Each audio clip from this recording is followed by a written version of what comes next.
Close your eyes. So it's nighttime, firefight, outside Kabul, okay?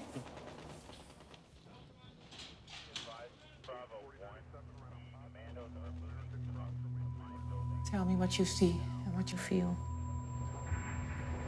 I want to get out of the situation because we had nowhere to go.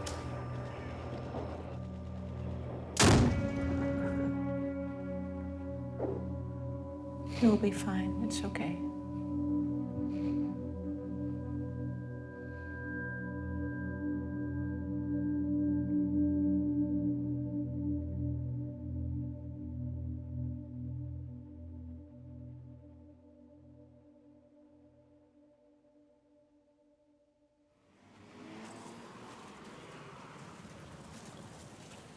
Very often see in psychology is that people study the subject that they suffer from themselves.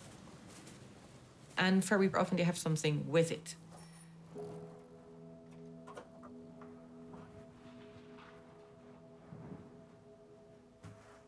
My parents had a very severe car accident and they survived, but my grandfather, who was actually driving the car, passed away.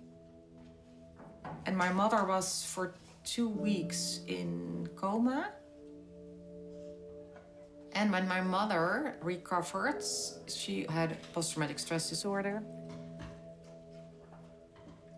And I tried to think, well, no, that's not the reason that I'm interested in post-traumatic stress disorder and trauma memories, but of course it was.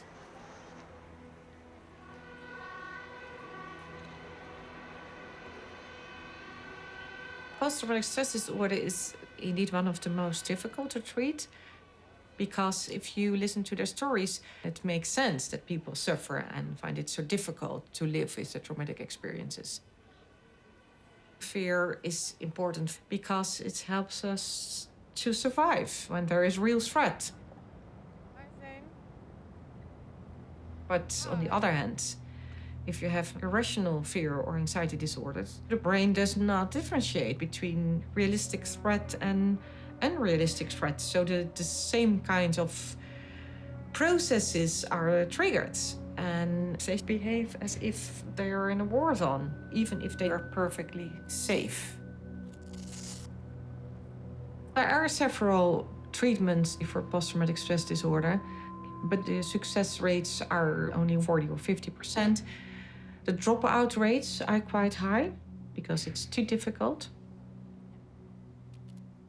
So for me, it's a really an important challenge to develop a better intervention for people that suffered from post-traumatic stress disorder.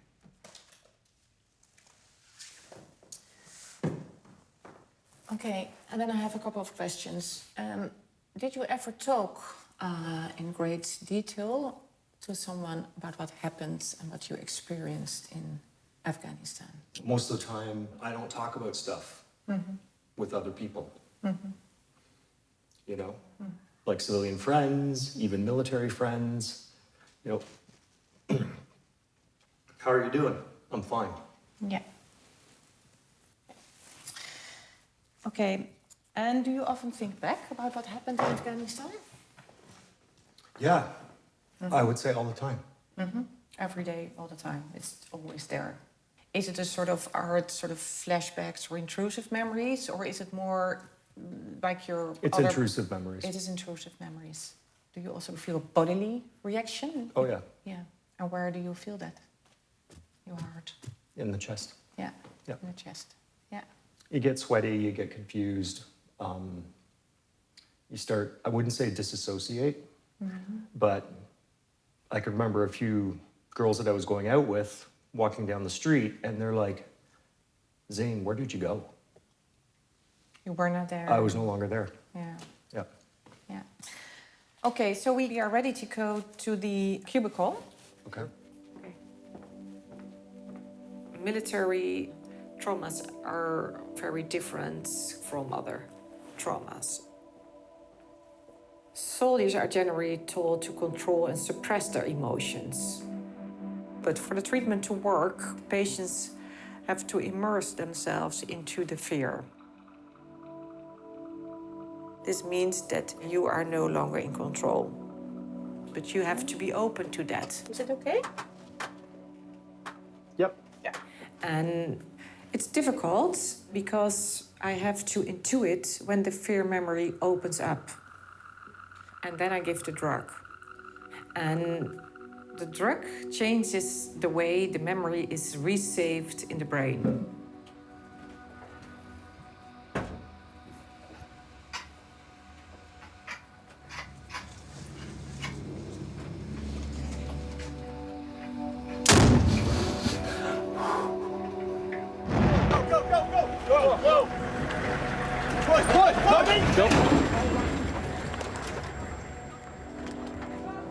So it's nighttime, firefight, outside Kabul.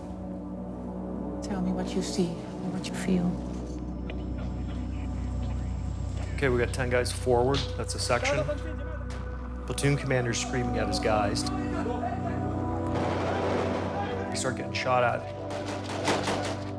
And you can hear the crack of the AK round as it goes over your head.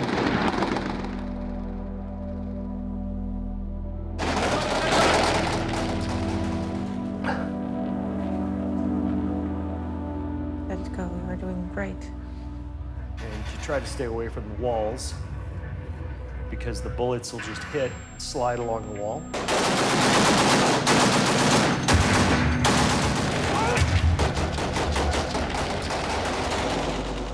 So that's when I was behind a cart, which isn't much cover, but it's better than nothing.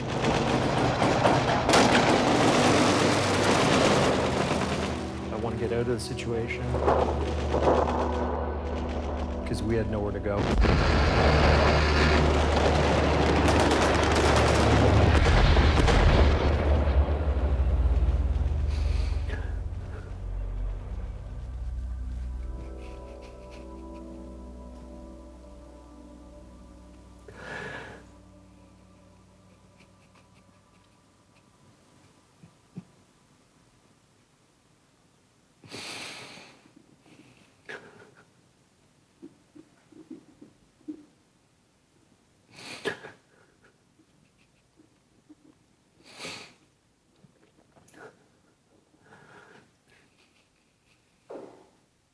You'll be fine, it's okay.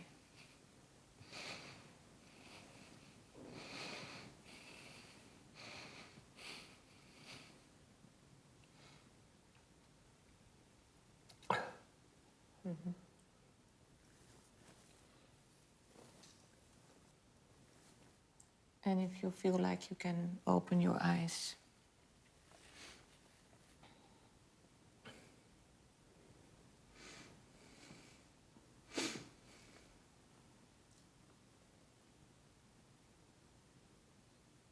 For the treatment, I'm going to give you a pill of propranolol now.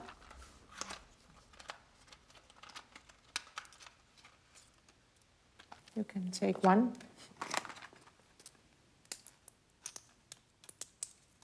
Yeah. And then maybe some water. Yeah.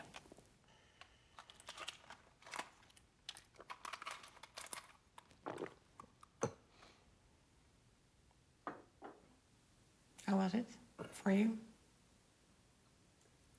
I mean, I don't think I've been that deep. If I was sober? Mm-hmm.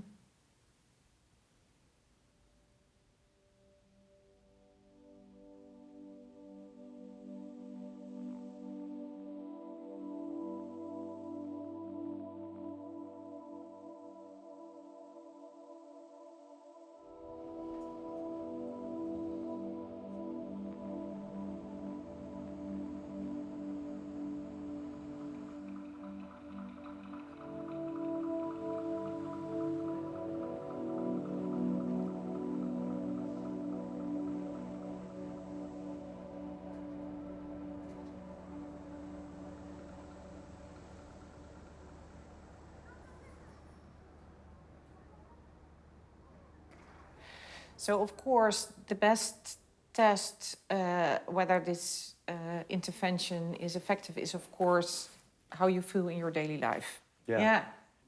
Okay. Yeah. And the idea of going again into the VR and doing again the imagination, how does that feel for you? I'm fine with it. For Okay. me, it was, when I think about it, Yeah. it's like being awake for one of your dreams. It's very interesting. Yeah. Yeah.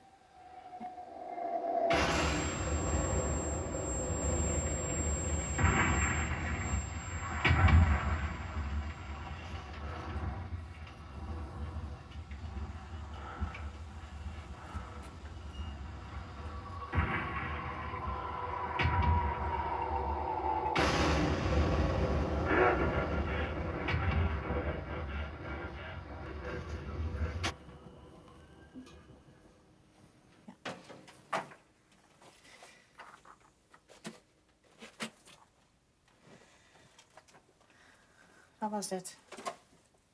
Good. Not really emotional at all. There were still some emotions there, but they Yeah. weren't overwhelming or massive. No.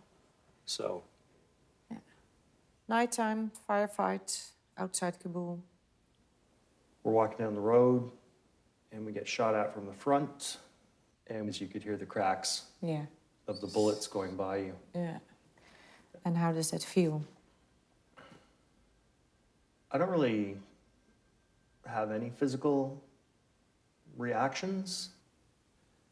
Yeah, the anxiety of patrolling, I can sit with that now. Excellent. You can open your eyes.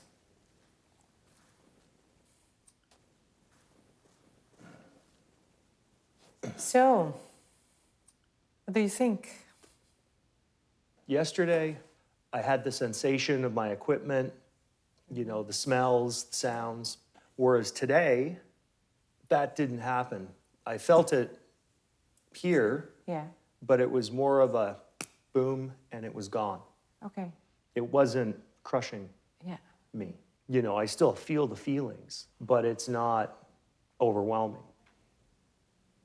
I think it's like that book you've been meaning to read, and it's been sitting on your nightstand, and it's always bugging you, and then you finally read that book, Yeah. and you can put it on the bookshelf. Yeah. Some people say, well, we could also try to prevent the development of post-traumatic disorder to, for instance, give propranolol just after experience in traumatic events. I'm not supporting this idea because I think people should know what their vulnerabilities are. For instance, if military people have these terrible traumatic experiences, then we should not make it easier to give them pills then and send them back to these potentially traumatic situations. Given that we do so, it would be so great to have better treatments for these people.